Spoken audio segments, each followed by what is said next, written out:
மடப்புரம் அஜித் கொலை வழக்கில் அவரது தாய் மற்றும் தம்பியை அழைத்துச் சென்று சிபிஐ விசாரணை நடத்தி வருகிறது. அண்மை செய்தியாக பார்க்கிறோம்.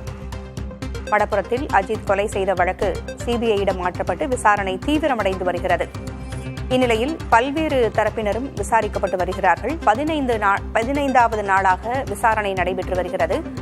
இந்த 15வது நாள் விசாரணையை அஜித் குமாரின் வீட்டில் நடத்துகிறது சிபிஐ. அஜித்தினுடைய தம்பி நவீன்குமார் மற்றும் தாய் மாலதி ஆகியோரை அழைத்துச் சென்று சிபிஐ விசாரணை நடத்துகிறது.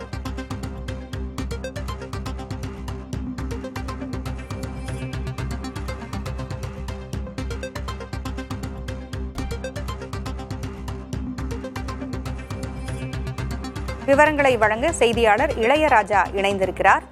இளையராஜா, 15வது நாள் விசாரணை அஜித் குமாரினுடைய வீட்டிலேயே தொடங்கி இருக்கிறது. தாய் மற்றும் தம்பியிடம் விசாரணை நடத்தி வருகிறது சிபிஐ. என்ன விவரம்? கண்டிப்பாக சிபிஐயோட 15வது நாள் விசாரணை இன்று திருப்போணம் மடப்புரத்தில் உள்ள இறந்த கொலை செய்யப்பட்ட அஜித்குமார் வீட்டிலிருந்து தொடங்கப்பட்டுள்ளது. 2 சிபிஐ குழுக்கள் 2 வாகனத்துல 7 பேர் வந்தாங்க. உடனே போய் அப்படியே அஜித்குமார் வீட்டுல போயிட்டு அவங்க அம்மாட்டையும் நவீன்குமார்ட்டையும் விசாரணை பண்ணாங்க. அவங்ககிட்ட ஆதார் கார்டு, ஐடி கார்டு இருக்கான்னு கேட்டுட்டு உடனடியாக வண்டியில ஏறினா அவங்க 2 பேர்த்தையும் ஏற்றிக்கிட்டு அப்படியே மதுரையில ஆத்துக்குளத்துல சிபிஐ அதிகாரிகளுக்கு போய் அழைத்து சென்றதா தகவல் தற்போது வெளியாகுனா, அதனைத் தொடர்ந்து மற்றொரு குழு மற்ற ஒரு 3 பேர் வந்துட்டு நேரடியாக திருப்போணம் காவல் நிலையத்திற்கு வந்தாங்க. காவல் நிலையத்திற்கு பின்புறம் உள்ள காவல் நிலையம் குடியிருப்புல போயிட்டு தலைமை காவலர், அதாவது கண்ணன், அவர் தான் இந்த வழக்குல பாத்தீங்கன்னா அஜித்குமாரை அடிக்கும் போது அவரின் கீழே தான் இந்த மற்ற தனிப்படை காவல்துறை இருந்தாங்க.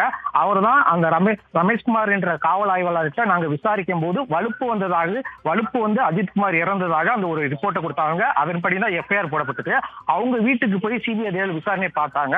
ஆனா விசாரணை பண்ணிக்கிட்டு இருக்கும்போது அவங்க வீடு பூட்டி கிடந்ததுனால திருப்பூரியும் காவல் நிலையத்திற்கே வந்து சிபிஐ அதிகாரிகள் தொடர்ந்து விசாரணை மேற்கொண்டு வருகிறார்கள்.